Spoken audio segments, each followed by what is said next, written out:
कल के सत्संग में, रात्रि के सत्संग में आप जी ने सुना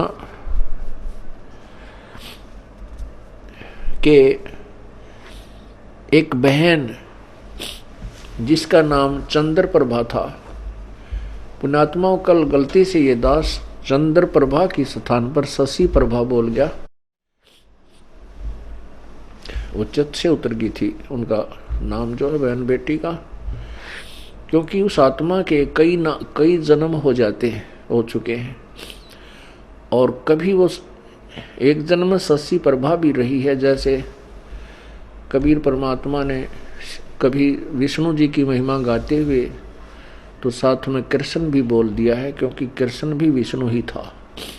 तो वैसे उस समय जो उसकी शरीर था, परमात्मा के समय जो वार्ता हुई थी, उसका नाम चंद्र प्रभा था। उस बहन ब्राह्मणी का जो विधवा थी, उसकी एक पुत्री थी और वो परमात्मा से उपदेश भी प्राप्त कर चुकी थी।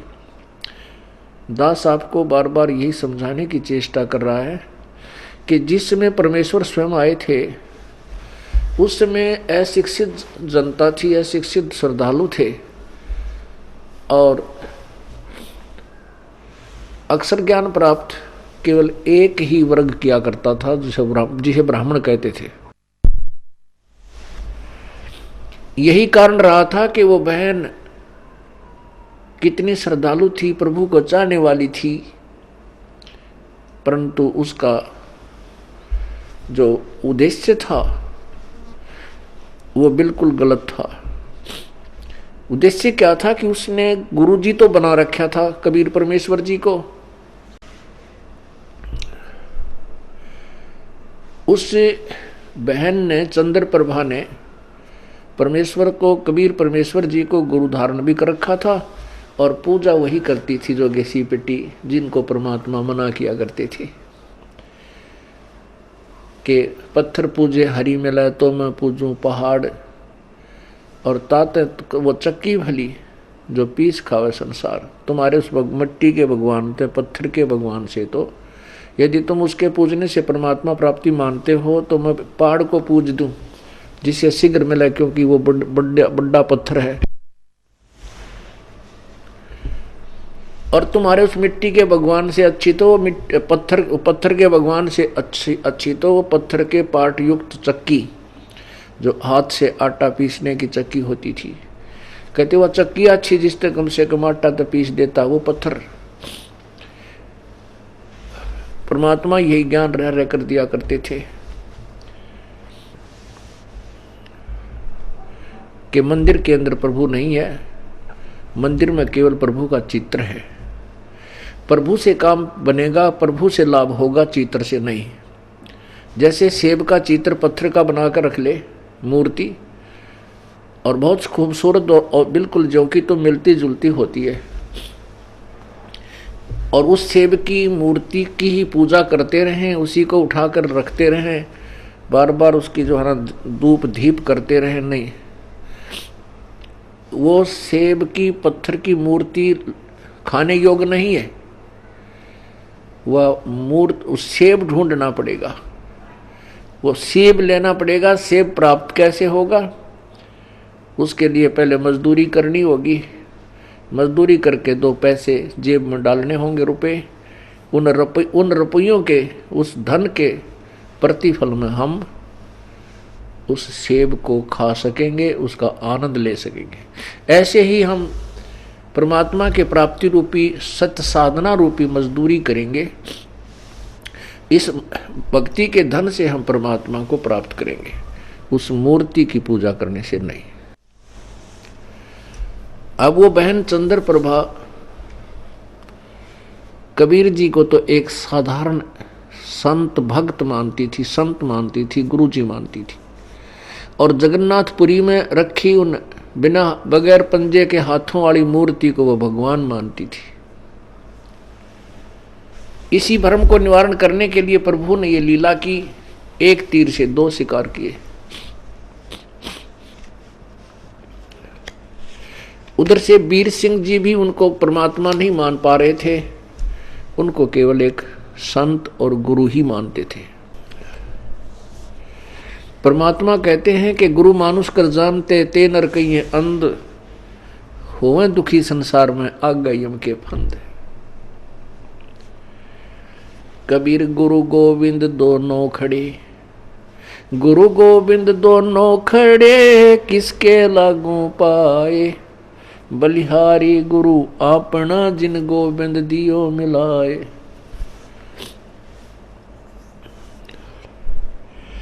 कबीर हरि के रूठता, गुरु की शरण में जावे, कहें कबीर गुरु रूठ गए तो हरि ना होत सहाय। पुण्यात्माओं, हमने गुरु जी को परमात्मा मानना पड़ेगा। उस समय तो परमात्मा स्वयं आए थे, लेकिन वो भूमिका गुरु की ही कर रहे थे, एक संत की कर रहे थे। और उस समय परमात्मा स्वयं आए हुए थे तो भी ज्ञानहीन व्यक्ति, श्रद्धालु अनुयायी, तो भी उनको एक सिंपल मैन मानते थे, एक भक्त गुरु संत ही मानते थे।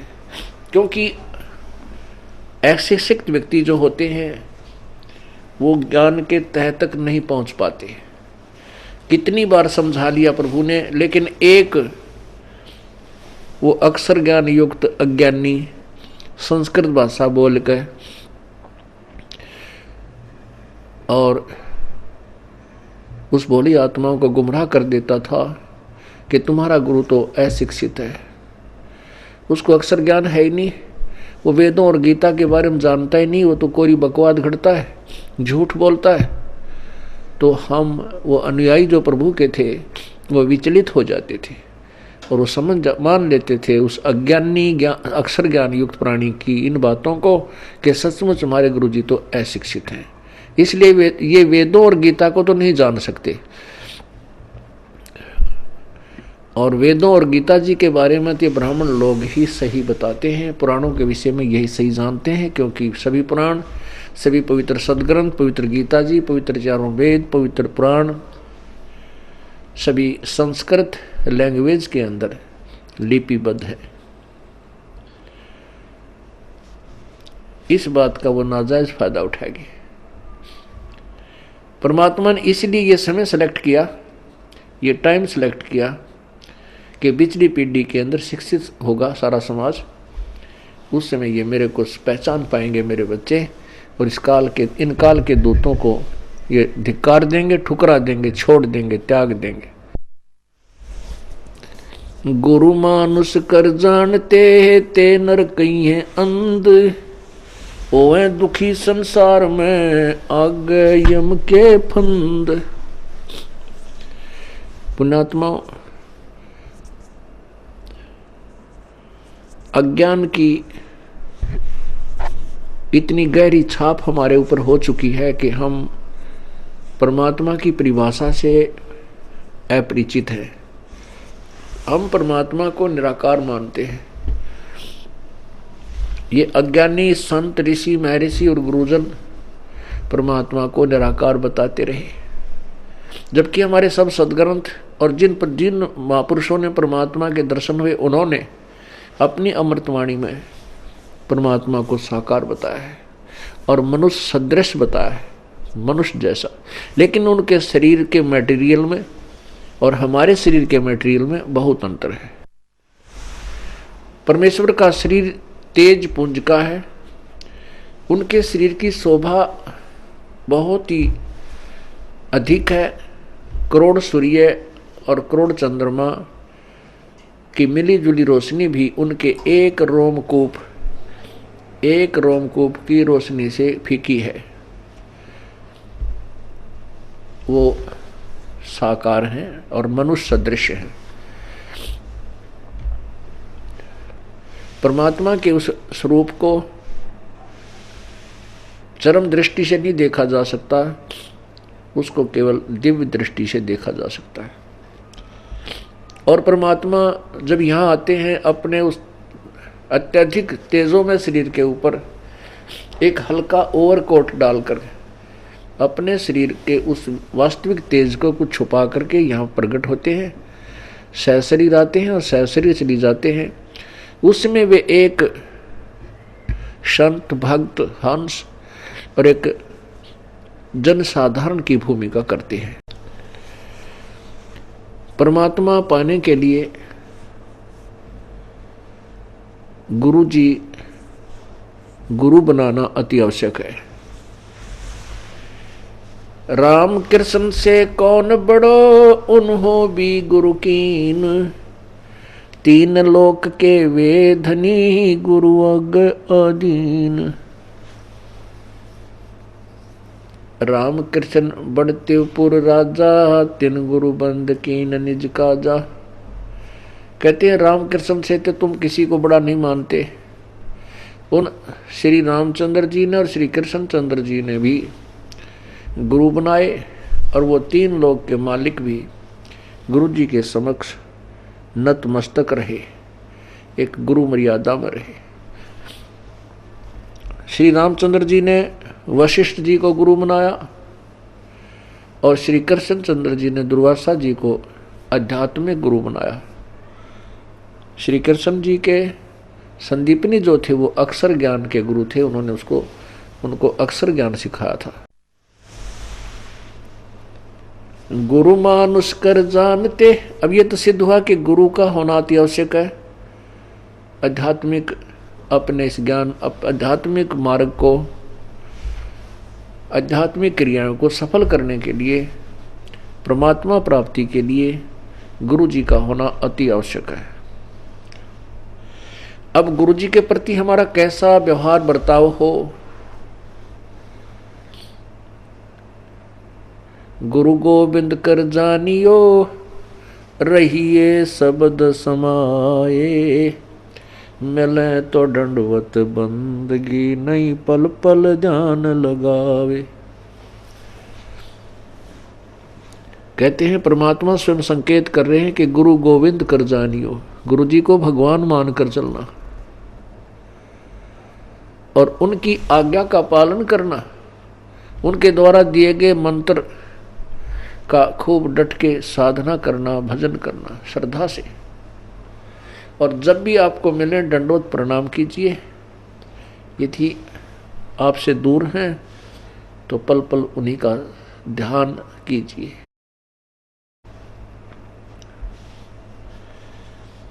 परमात्मा को पाने के लिए हमने वो प्रत्येक प्रयत्न करना पड़ेगा जो प्रभु पाने में सहयोगी है।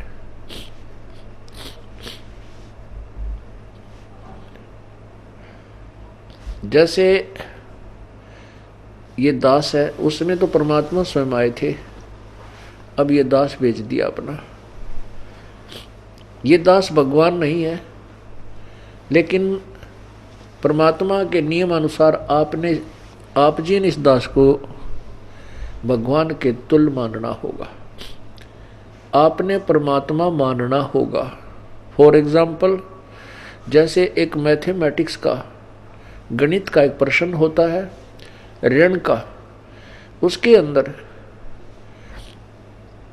मूलधन ज्ञात करना होता है, मूलधन ज्ञात करना होता है, उसमें सपोज करना होता है, उसमें मानना होता है, मान लीजिए मूलधन 100 रुपये। वो जो मूलधन हमने ज्ञात करना होता है वो तो लाखों और करोड़ों में होता है, लेकिन 100 रुपये मूलधन मानकर फिर दर निकाली जाती है, उस दर को मल्टीप्लाई करके फिर वो वास्तविक मूलधन निकाला जाता है। जब तक 100 रुपये मूलधन नहीं मानेंगे तब तक वो वास्तविक मूलधन आपको प्राप्त नहीं हो सकता, आपका प्रश्न हल नहीं हो सकता और आपको 0 नंबर मिलेंगे। इसी प्रकार ये भक्ति, आध्यात्मिक परमात्मा प्राप्ति रूपी जो प्रश्न है, ये इक्वेशन है, ये क्वेश्चन है, इसको हल करने के लिए, इसको सोल्व करने के लिए आपने इस दास को भगवान मानना पड़ेगा। तब आपकी आध्यात्मिक क्रियाएं सफल होंगी। जैसे आप यहाँ से जाओगे, आपने परमात्मा देखा नहीं है, आपने इस दास को देखा है, वो परमेश्वर इस दास का रूप धारण करके आपके समक्ष वहां खड़ा होगा। अब जैसा जिसका व्यवहार इस दास के प्रति यहां है वो वैसा ही करेगा। जैसा आपका इस दास के प्रति आपके मन में दोष या श्रद्धा है वो ज्यों की त्यों वहां होगी। जब आपकी वहां एक बार फिर जो है पछोड़ लाओगा परमात्मा,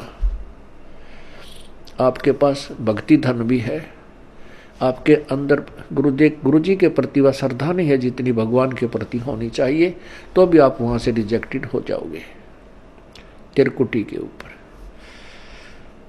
पुण्यात्मा, ये आपको रिहर्सल कराई जा रही है आपसे, और आपने इस रिहर्सल में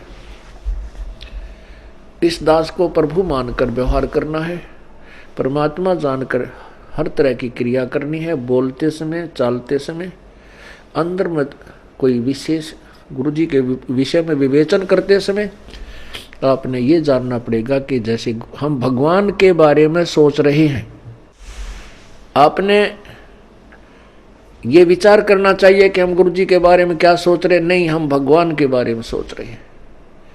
यदि इस दास में कोई दोष देख रहे हो तो आप परमात्मा में दोष देख रहे हो, या तो फिर त्याग जाइए, यहां से चले जाइए। आपको ऐसे गुरु की आवश्यकता नहीं जिसमें आप दोष निकाल रहे हो।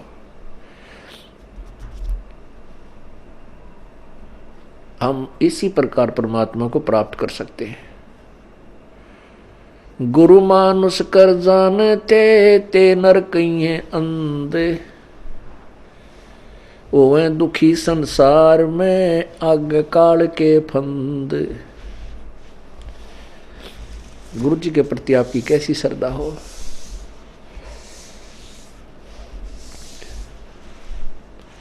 जैसे वो बहन चंद्र प्रभा परमात्मा गुरु जी को भी गुरु भी धारण कर रखा था, और जगन्नाथ जो पुरी वाला भगवान है, जो मिट्टी का माधो, उसको भगवान मान रही, और वो वास्तविक परमात्मा उनके पास रहे, उनसे बात करे, उनको ज्ञान समझा, उसको सुख दे, वो भगवान नहीं। फिर भी श्रद्धा वही थी उस नालायक की। तब परमात्मा ने उसके उस भ्रम को निवारण करने के लिए एक तीर में दो शिकार किए थे। उधर से वीर सिंह बघेल, काशी नरेश भी उनको केवल एक सिंपल मैन और एक संत मान रहे थे। जब वही धोती जो वो बहन चंद्र प्रभा वहां लेकर गई थी जगन्नाथ के मंदिर में, और जगन्नाथ के मंदिर में चढ़ा दी थी श्रद्धा से, और वहां से उठकर वह बाहर परिसर में आकर गिरी थी, आंगन में गिरी, और आकाशवाणी हुई थी कि जगन्नाथ तो बनारस में बैठा है, वो कबीर नाम जुलाहा कबीर रूप में वहां विराजमान है, और तू नालायक यहां आ गई। ये धोती उसने आपसे मंगाई थी, आपने वहां चढ़ानी थी। तब चंद्र प्रभा की आंखें खुली, कोई ये तो भगवान थे। जब चंद्र प्रभा और सैनिकों ने आकर के दृढ़ विश्वास दिलाया तो वीर सिंह बघेल के मन में भी यह बात सेट होगी, कोई ये तो परमात्मा है। जब उनके हृदय में ये बात समाई कि तो प्रभु हैं, तब उनको पुनरुपदेश दिया प्रभु ने। वीर सिंह से कहा कि नाम ले दोबारा, कित का सार नाम के चक्कर में पड़ रहा है। पहले अपने हृदय ने साफ कर और फिर डट कर भजन करो, ताकि तुम परमात्मा पाने योग्य हो सको।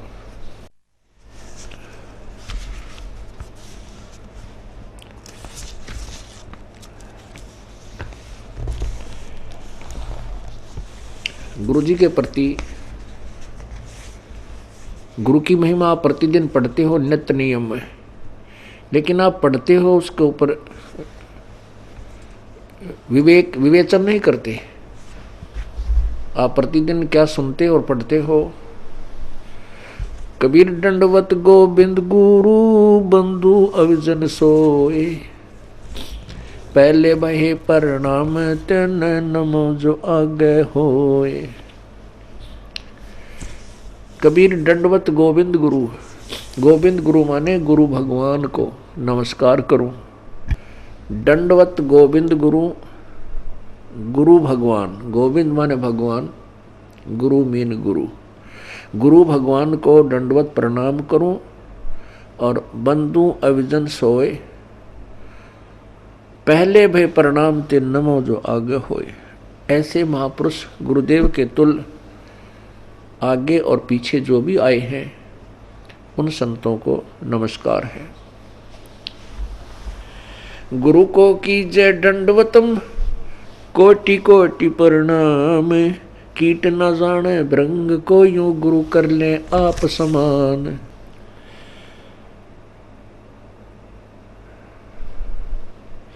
गुरु गोविंद कर जानियो, रहियो शब्द समाए, मिले तो दंडवत बंदगी, नहीं पल पल ध्यान लगावे।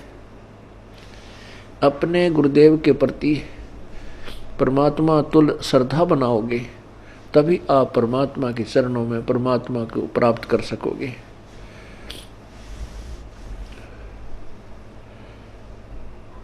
गुरुदेव में कैसे आपकी श्रद्धा बनी वह बताया है कि सामने आए तो दंडवत प्रणाम हो,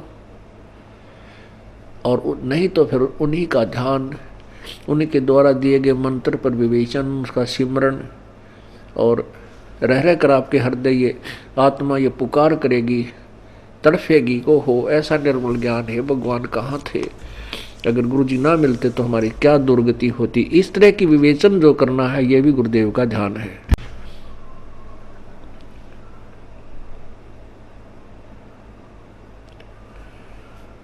अब क्या विचार करना हमने, सतगुरु के उपदेश का लाया एक विचार, जय सतगुरु मिलते नहीं जाते नरक दुआरे।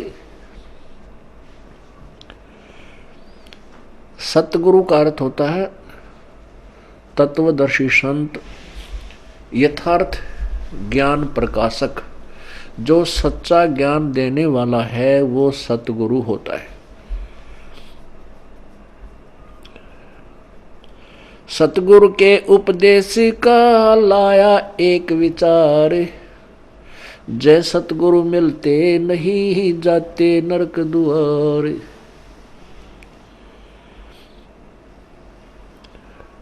यम द्वार में दूत सब करते खेचातान, उन तक कभू ना छूटेता फिर फिरता चारों खानी। कबीर चार खानी में भरमता कभो न लगता पार, सो फेरा सब मिट गया मेरे सतगुरु के उपकार। होय होय, इतनी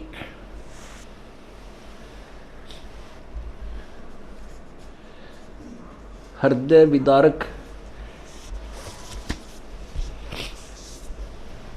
वाणी परमेश्वर ने बोली है कि सतगुरु माने पूरे संत से और प्रॉपर वे ऑफ वर्शिप, यथार्थ परमात्मा की भक्ति हमें प्राप्त हुई तो हमारा कितना दुख निवारण हुआ। यदि सतगुरु ना मिलते और नकली गुरुओं के साथ हम लगे रहते, लोक वेद के आधार पर भक्ति करते रहते, तो क्या होता कि हम नरक में डाले जाते। वहां पर यम के दूत हमें खूब सताते। कैसे सताते हैं यम के दूत? जैसे किसी को कोड लगा हुआ हो और उसको फिर ये किसी के जख्म हो गए हों, फुंसी हो जाए, उनमें मवाद हो, ये मक्खियां कितना परेशान किया करती हैं। ऐसे यम के दूत नरक के अंदर इन प्राणियों को परेशान करते हैं।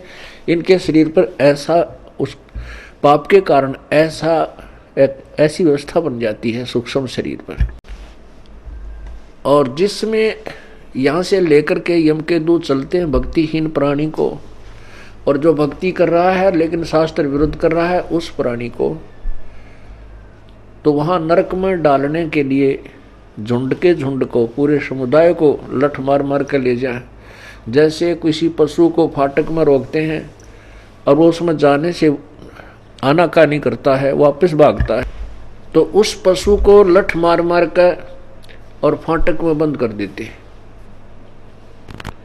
ऐसे ही यम के दूत लंबे लंबे भाले लेकर हाथों में गदा लेकर के इनको कूटते हुए और उस नरक के अंदर ठोक देते। ये वापस भागते हैं क्योंकि आगे इतना बुरा हाल, इतना गंदा स्थान, और जो पहले के प्राणी वहां डाल रखे हैं वो बुरी तरह चिल्ला रहे होते हैं। अब उनको देख करके ये वापस भागने की चेष्टा करते हैं और पीछे तो फिर वो यम के दूत कुटे। वहां उनकी जो रिहर्सल होती है वह खेचा ताण है। उस खेचा ताण की बिरान माटी, वो दुख, और फिर नरक के अंदर कष्ट। उसके बाद क्या होता कि 84 लाख योनियों में कभी कुत्ते बनते, कभी गधे बनते, सुअर बनते, गंदी नाली के कीड़े बनते। वो सब सारा का सारा कष्ट परमेश्वर के इस सत्य नाम से, पूरे संत के ज्ञान से और उनके द्वारा बताई गई भक्ति विधि से सब आप बाईपास निकल गए। न नरक में जाना पड़ेगा, न काल की तपस्या पर आपको जाना पड़ेगा, और न ही 84 लाख योनियों में आपको जाना पड़ेगा। पुण्यात्माओं, आप तो बालक हो, क्योंकि भक्ति मार्ग का ज्ञान कभी हमने सुना नहीं। केवल जैसा भी परंपरागत हमारे जिस भी धर्म में हम जन्मे हैं उन्हीं लोक वेद को हम अंतिम भक्ति का ज्ञान, आध्यात्मिक ज्ञान मानकर उसी पर आश्रित थे। वो तो कैखा भी नहीं थी भक्ति का, आध्यात्मिक ज्ञान का वो कैखा भी नहीं प्राप्त था हमारे को। अब ये विस्तार से एक पूर्ण इतिहास आपके समक्ष प्रभु दत्त पेश किया जा रहा है। अब जिससे सतगुरु के उपदेश यानी ज्ञान और मंत्र भक्ति से इतना ढेर सारा कष्ट हमारा टल गया हो, तो उस गुरु जी के बारे में क्या बताते हैं। कबीर चार खानी में भरमता, कभू न लगता पार, सो फेरा सब मिट गया सतगुरु के उपकार। 7 समुद्र की मसी करूं, लेखनी करूं बन राय, धरती का कागज करूं, गुरु गुण लिखा न जाए। क्या बताते हैं परमात्मा, अपनी महिमा आप ही सुनाते हैं कि ऐसे परम संत की क्या महिमा करूं। यदि मैं पूरी पृथ्वी का कागज बनाऊं और 7 समुद्रों की इंक बना लूं, एक पेड़ में एक वृक्ष की कितनी कलम बन जाएंगी, बिना गिनती की। और फिर कहते पूरे समुद्र के सारे समुद्रों की इंक बना के और धरती के जितना लंबा कागज लेकर जाए लिखने लगूं। तो ऐसे सतगुरु की महिमा, उनके गुण का मैं गुणगान नहीं कर सकता, नहीं लिख सकता। वो थोड़ा पड़ जावे, 7 समंदर भी खत्म हो जाए, वो कलम भी घिसने और कागज भी छोटा पड़ जावे, तो अभी पर उस ऐसे संत की महिमा शेष रह जावे। कबीर बलिहारी गुरु आपना, घड़ी घड़ी 100 बार, मानुष से देवता किया करत न लागी बार। कबीर गुरु को मानुष जो गेणे और चरणामृत को पान, ते नर नरक में जावेंगे जन्म जन्म हों समान।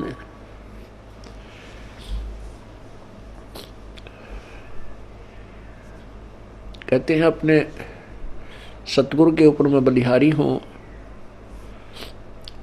घड़ी घड़ी 100 बार उनके द्वारा दिए गए ये अनमोल ज्ञान रह रहकर उमंग के साथ याद किया जाता है, और ऐसे संत के प्रति एक विशेष श्रद्धा बनती चली जाती है।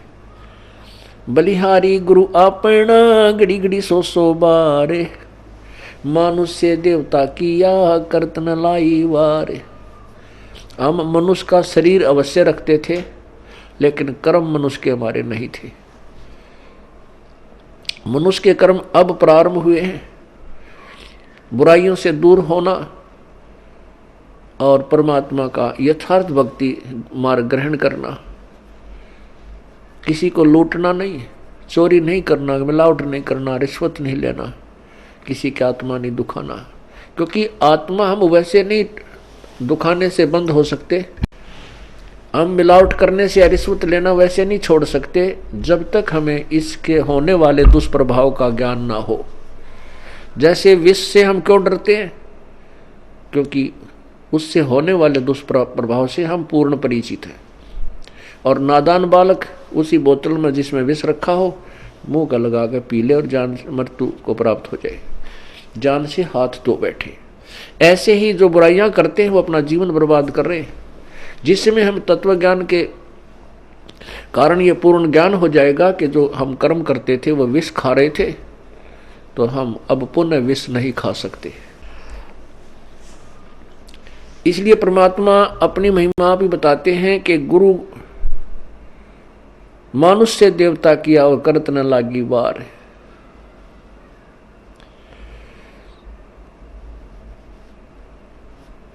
कबीर गुरु को मानुष जो गण और चरणामृत को पान, ते नर नरक में जावेंगे जन्म जन्म हमें समान। गुरु मानुष कर जानते ते नर कहिए अंध, ओवे दुखी संसार में आ गए यम के फंद। कबीर आते नर अंध है गुरु को कहते और, हरि के रूठे ठोर है गुरु रूठे नहीं ठोर। कबीरा हरि के रूठते गुरु की शरण में जाए, कह कबीर गुरु रूठ गए तो हर ना होत सहाय। कबीर गुरु से ज्ञान जो लीजिए शीश दीजिए दान, भौतुक भोंदू बह गए ये राख जीव अभिमान। अब क्या बताते हैं परमात्मा? आप ही आकर के अपने पाने की विधि को और गुरु मर्यादा को वो स्वयं बता रहे हैं। ये परमेश्वर कबीर जी का आदेश है और उसी को हम पाने के लिए चले हैं। उनके आज्ञा का हम उल्लंघन करेंगे, उनके वचनों का उल्लंघन करेंगे तो हम प्रभु प्राप्ति नहीं कर सकते। फिर फायदा क्या इस परमात्मा के मार्ग पर लगने का? और ये इतना आसान मार्ग है कि गरीब से गरीब और साहूकार से साहूकार, रंक से रंक और राजा से राजा, कितना ही महाराजा भी क्यों ना हो वो भी प्रभु प्राप्ति कर सकता है। लेकिन उसने अपनी क्रियाओं में परिवर्तन करना होगा और प्रत्येक कदम परमेश्वर के निर्देश अनुसार ही रखना होगा, तब हम परमात्मा पा सकेंगे। अब क्या बताया है कि गुरु गोविंद दोनों खड़े किसके लागू पाए। बलिहारी गुरु आपना जिन गोविंद दियो मिलाए।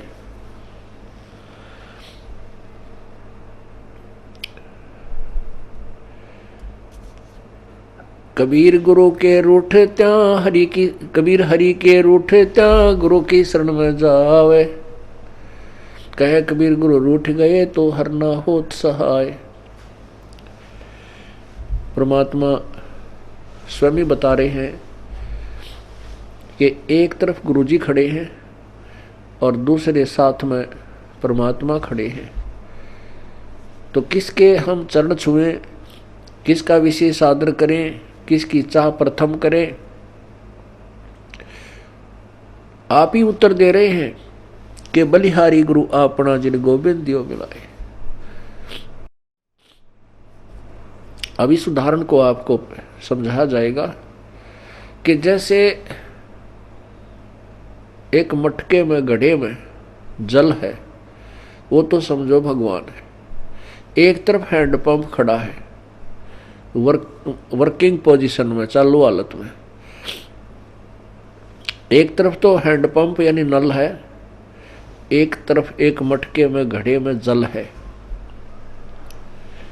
तो उस मटके के जल को तो भगवान समझो और नलके को गुरु जी समझो। तो इन दोनों में से कहते मैं किसके चरण छूं, अर्थात किसको महत्व दूं? आप ही उत्तर देते हैं कि बलिहारी गुरु आपना जिन गोविंद दियो मिलाए। मटके में 10 किलो 20 किलो पानी है, जल है, और उसने कोई वो गिर जाता है, टूट जाता है, खत्म हुआ, या पीने से भी वो समाप्त हो जाता है। यदि हैंडपंप ठीक है, वो खराब नहीं है, तो इसे ऐसे 1000 मटके भर देगा। कहने का भाव ये है कि यदि आपका राम कब रूठ गया, कबीर हरि जय रूठ जा, कबीर गुरु जय रूठ गया तो हर नहीं होत सहाय। और यदि कबीर हरि जय रूठ जा, गुरु की शरण में जावे, जिसमें आप जी के ऊपर, किसी व्यक्ति के ऊपर आपत्तियों का दौर शुरू हो जाता है, वो स्वयं कहने लग जाता है भी मेरा राम रूठ गया, मेरा परमात्मा रूठ गया, मेरे थे मेरा भाग फूट गया, मेरा राम रूठ गया, तो उसके पुण्य समाप्त हो गए, पाप कर्मों से वो प्रभावित हो रहा है। जैसे आप कहीं खेत में या मजदूरी कहीं कर रहे हो, आपने एक मटका पानी का लेकर गए, वो काम करते करते पीते रहे, वो समाप्त हो गया, आपका जल खत्म हो गया, आपका राम रूठ गया। यदि जल और नहीं लाओगे तो प्यासे मर जाओगे।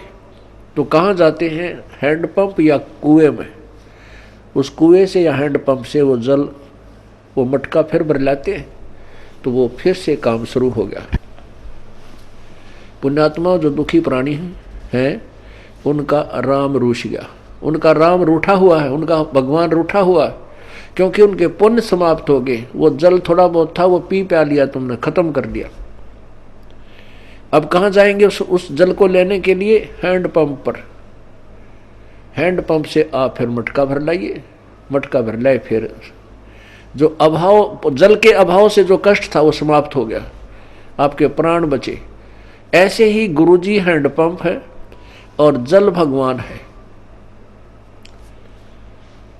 अब यदि आपने हैंडपंप पे तोड़ दिया, उसको मिस हैंडल करके, उसके साथ बदव्यवहार करके, उसका ऐसे ऐसे झटके पटके नू नू कर कर वो तोड़ दिया, उसकी कोई वासर खराब होगी या किसी प्रकार भी,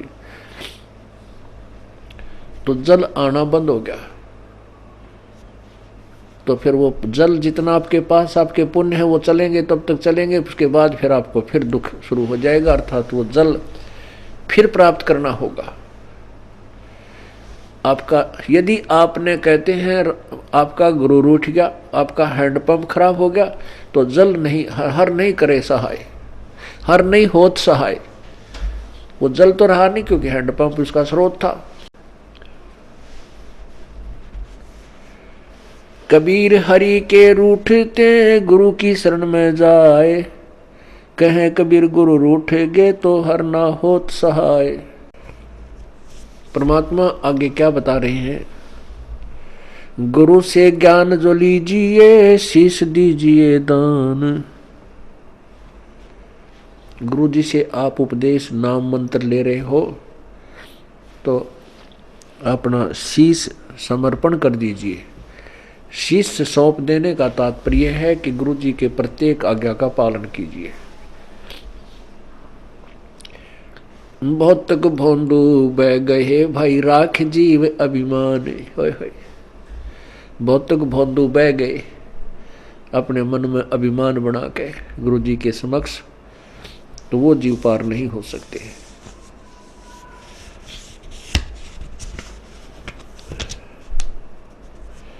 तन मन दिया तो भला किया, सिर का जासी भारे, जो कबहू के मैं दिया भाई बहुत सहे सिर मारे। अब जैसे कोई पुण्यात्मा है, कोई सेवा कर रहे हैं, कोई दान कर रहे हैं, और कोई भक्ति कर रहे हैं, सुमन करते हैं, देखा भाई अर्श में माला रखता हाथ में, भाई वाह भाई वाह कमाल है। पुण्यात्मा, ये वाह शब्द है ना, ये केवल परमात्मा के लिए हो सकता है, जीव के लिए नहीं होना चाहिए। जैसे वाहेगुरु, वाहेगुरु का शब्द नानक साहब जी ने परमात्मा के लिए बोला था। वाह का पात्र केवल एक ही है। यदि हम दूसरे की वाह करते हैं और उसके में वाह समा रही है, उसको वाह से वो फूलने लग गया है, उसका विनाश होना प्रारंभ हो चुका है उस श्रद्धालु का। यदि कोई दान करता है और उस दान का उसी को फल मिल रहा है, और दूसरे उसकी दान किए हुए दान को से उसी की प्रशंसा करते हैं, तो ज्ञानहीन प्राणी होता है, उस प्रशंसा का पात्र बनकर वो अभिमान करने लग जाता है, बट नेचुरल है। जिसको ज्ञान नहीं है अवश्य होगा। कोई सेवा अच्छी करता है, शारीरिक सेवा करता है, दूसरे ने कहे वाह भाई यू या बहन या भाई, ये तो भाई दिन रात इसने सेवा में अपना शरीर गाल रखे है, तो कुछ दिनों में उसके अंदर भी यह बीमारी होएगी और वो उसके नाश का कारण बनता है। कोई सेवा करता है तो अपने लिए कर रहा है, हम उसकी प्रशंसा करते हैं, उसके तरफ आकर्षित होते हैं, तो महाराज जैसा बुद्धू नहीं, वो भक्त नहीं है, उसको ज्ञान नहीं है। कहते हैं गुरु को तजय भजय जो आना, तापसुआ को फोकट ज्ञाना। क्योंकि हम जिसकी प्रशंसा कर रहे हैं हम उसके ऊपर आसक्त है, बाई हुक एंड क्रुक, तो हम परमात्मा से हटकर उसकी तरफ आकर्षित हुए हैं, तो यह भी कमजोरी है। परमात्मा के पाने में हमने सारी कमजोरी मिटानी होगी। एक बूढ़ा आदमी डॉक्टर जी के पास गया और बूढ़ा बुजुर्ग कति अस्थि पिंजर शेष था, पतल आड़ दिखे, नारी नारी अस्थि दिखे। अब डॉक्टर जी ने देख लिया भाई ये तो बीमारी क्या है कि कमजोर आदमी है, कति शारीरिक वीकनेस घनी है इसमें। तो बूढ़े आदमी ने, उस वृद्ध ने कहा डॉक्टर जी मैं कुछ देर चलता हूं ना मेरा दम फूलने लग जाता है, सांस चढ़ जाए। डॉक्टर बोला भाई महाराज बुजुर्ग कमजोरी है आपको, आपका शरीर कमजोर हो गया। फिर कहता है गुरु डॉक्टर जी मैं खड़ा होता हूँ चक्कर आवे हैं। डॉक्टर बोला बूढ़ा कमजोरी है। फिर बोला जी पिंडी बढ़के हैं, यानी पिंडलियों में दर्द हो जाता है। डॉक्टर बोला कमजोरी है। और बूढ़े को गुस्सा आ गया।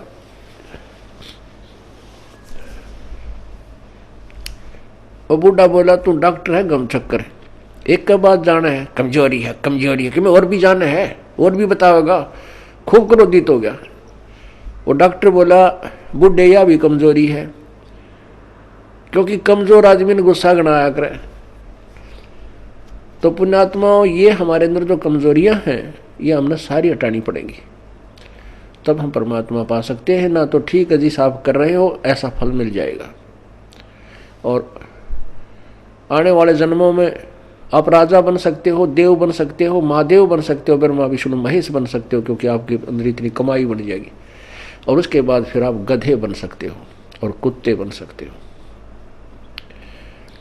तो हमने या जन्म मरण का दीर्घ रोग कटवाना पड़ेगा। अब समय आ गया है, उसकी औषधि का जो है खोज होगी है। जैसे पहले टीबी की कोई इलाज नहीं था, इसलिए इसको अक्षय रोग कहते थे। अक्षय माने नाश करने वाला, खत्म कर दे। अब टीबी कोई विशेष रोग नहीं रहा अगर समय पर उपचार करा लिया जाए तो इसी प्रकार अब इस जन्म मृत्यु रूपी अक्षय रोग की अब औषधि प्राप्त होगी हमें। थी तो पहले ही, लेकिन इसकी खोज करने वाला नहीं था। अब परमात्मा ने मेरे बख्शिश दास के ऊपर अपनी वो अनमोल जड़ी सरजीवन बूटी दे दी, इस सार नाम रूपी, और वो उससे ये जन्म मरण रूपी दीर्घ रोग आपका कटेगा। तो उस औषधि उपचार में आपने जो परहेज रखने हैं वो आपके नियम हैं, इनका भी पालन आपको आजीवन करना होगा, तभी आप इस रोग से मुक्त हो पाओगे। अब जैसे हम एक दूसरे पर आसक्त होते हैं, जो बड़ा अच्छा पाठ पढ़ता है, इसकी बड़ी अच्छी प्यारी बोली है, अरे पाठ भगवान की वाणी है, परमात्मा ने वाणी लिखी है, और वही वाणी आपको पढ़ के सुना दे, और या कोई गा के सुना दे, मीठी आवाज में सुना दे, बाकी आवाज में सुना दे, उस पर अमल हो। अब जैसे कोई शराब पिए पड़ा था और दूसरा व्यक्ति जाके कहने लगा कि भाई तुम्हारा चोरी होगी। वो शराबी कहता है चोरी होगी? अच्छा चोरी होगी, फिर बता क्या हो गया? चोरी हो गया। अब वो कोई कहे, उस शराबी नो कहे तेरी आवाज़ अच्छी नहीं, कोई गाने वाला आवे उसको बुलाओ। और वो नो क्योंकि वो शराबी होगा, फिर दूसरा शराबी कहता है आपका चोरी हो गई, वो चोर भी नो कहे, और जिसका चोरी हो रही वो भी नो कहे चोरी हो गई। अरे नालायक को। फिर वो नो कहता हाँ ये बहुत बढ़िया बोल रहा है, इसकी आवाज़ बहुत प्यारी है, चोरी हो गई। और उसने नो कहा जाकर सिंपल वे में, भाई तुम्हारा घर में चोरी होगी और बहुत नुकसान हो गया है। यदि वो होश में है, शराब नहीं पी रखी, तुरंत कलेजा पकड़ेगा, अक भाई कितना नुकसान हो गया, तुरंत घर को चल पड़ेगा। यदि उसने भांग पी रखी है तो फिर नो कहेगा भाई इसकी आवाज़ बहुत अच्छी लगी, जो गा कर सुना रहा चोरी हो गई। वो आप भी क्यों भांग के नशे में, अरे साहब वो मूर्ख जो उसने गा के सुना रहा चोरी हो गई। तो पुण्यात्मा आपको बार बार कहा रहा परमात्मा की वाणी है। क्या बताते हैं भगवान बार बार, इसने गा के कह दे चाहे वैसे कह दे, जो जिनकी भांग का नशा उतर गया वो तुरंत सचेत हो जाएंगे और उस मार्ग पर चल पड़ेंगे। क्या मन तू बस रे चल रे सुख के सागर, जहाँ शब्द सिंधु रत्नागर। अब चैत इसने नू गा के सुना दे, अर्थ सिंपल वे में कह दे, मन तू चल रे सुख के सागर, जहाँ शब्द सिंधु रत्नागर। कोट जन्म तेरे भरमत हो गए, कुछ ना हाथ लग्या रे, कुकर सुकर खरबा बोरे कौआ हंस पुकारे। कोटि जन्म तू राजा की ना मिटी न मन की आशा, और भिक्षुकों का धर धर घूमया, ये मिला ना निर्गुण रासा। इंद्र कुबेर ईश की पदवी ब्रह्मा वर्ण धर्मराया, विष्णुनाथ के लोक को जाके फिर भी उल्टा आया। असंग जन्म तन मरत्या हो गए, जीवित क्यों नाम रह रे, द्वादश मद मैल मठ बोरे बोर ना दे धरे रे। दोजक भस्त सभी ते देखे, राजपाट के रसिया, और तीन लोक से तरपत नाए, ये मन भोगी खसिया। सतगुरु मिले तो इच्छा मेटे, पद मिल पदे समाना, चल हंसा उस लोक पठाऊं जो आज अमर स्थाना। चार मुक्ति जहाँ चंपी करती माया होरी दासी, दास गरीब अभय पद पर से मिले राम अविनाशी। अब इस वाणी ने चाहे तो कोई गा के सुना दो, और चाहे भाई इसने वैसे सिंपल वे में कह दे, जब तक हम इस अनमोल वचन को जो प्रभु दत्त है, परमात्मा का दिया हुआ है, इसको हृदय में धार कर इसके अनुसार नहीं करेंगे, तो ना तो इसके गान तो फायदा, ना इसके वैसे कहने सुनने तो फायदा। इससे लाभ होगा जब हम इसके परमात्मा की वाणी पर अमल करेंगे और तुरंत उसका अनुसरण करके अपना मोक्ष प्राप्त करने का तरीका ढूंढेंगे। तो जैसे हम किसी और पर किसी भी पॉइंट से आसक्त होते हैं तो हम कमजोरी में हैं और हम पार नहीं हो सकते हैं। क्या बताते हैं, गुरु से अधिक ना कोई ठहराई, मोक्ष पंथ नहीं गुरु बिन पाई। राम कृष्ण बढ़ती उपुर राजा, तिन गुरु बंद कीन निज काजा। गेहि भक्ति सतगुरु की करही, आदि नाम निज हृदय धरही। गुरु चरणन में ध्यान लगावे, अंत कपट गुरु से न लावे। गुरु सेवा में फल सर्वस आवे, गुरु विमुख नर पार न पावे। गुरु सेवा में फल सर्वस आवे, गुरु विमुख नर पार न पावे। गुरु वचन निश्चय कर माने, पूरे गुरु की सेवा ठाने। गुरु जी का आदेश अवश्य माने और गुरु भी पूरा हो, पूरे गुरु की पूजा करे, पूरे गुरु के आधार से साधना करे। गुरु की शरणा लीजय भाई, तात जीवन नरक नहीं जाई। गुरु कृपा कटे यम फांसी, विलम न हो मिले अविनाशी। गुरु बिन काहू न पाया ज्ञान, जो थो था बोछड़े मूड किसाना। तीर्थ व्रत और सब पूजा, गुरु बिन दाता और न दूजा। नौनाथ 84 सिद्धा, गुरु के चरण सेवै गोविंदा। गुरु बिन प्रेत जन्म सब पावे, वर्ष सहस्र गर्भ सुरहावे। गुरु बिन दान पुण्य जो करही, मिथ्या होवे कबू ना फल ही। गुरु बिन भरम न छूटे भाई, कोट उपाय करो चतुराई। गुरु के मिले कटे दुख पापा, जन्म जन्म के मिटे संतापा। गुरु के चरण सदा चित दीजय, जीवन जन्म सफल कर लीजय। गुरु भगता मम आत्म होई, वाके हृदय रहूं समोई। अब भगवान क्या बताते हैं दूसरा तरीका, कि जो गुरु का भक्त है, मेरे उस संत का भक्त है, अनुयायी है, श्रद्धालु है, सच्चे दिल से साधना कर रहा है, प्रत्येक आज्ञा का पालन करता है, तो कहते हैं उस मेरे भेजे गए हंस संत के का जो भक्त है वो मेरी आत्मा है, वो मेरा सच्चा यानी प्यारी आत्मा है, और उसके हृदय में मैं समाया रहता हूँ। आप जी के हृदय में जब तक परमात्मा है, कब तक है? जब तक आप इस दास को भगवान की दृष्टि में देखते हो, तब तक आपके हृदय में प्रभु है। और जब आपके मन में कोई दोष उत्पन्न होने लग जाता है तो काल प्रवेश कर जाता है, प्रभु हट जाता है। क्या कहते हैं भगवान?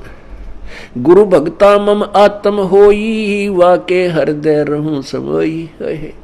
गुरु का भक्त मेरी आत्मा हो है, और उसके हृदय में मैं समाया रहता हूँ, अर्थात मेरी ही उपस्थिति बनी रहती है। और जब तक भगवान की उपस्थिति है तो आपकी श्रद्धा भगवान गुरुदेव के प्रति और भक्ति के प्रति एक पूरी निष्ठा बनी रहती है।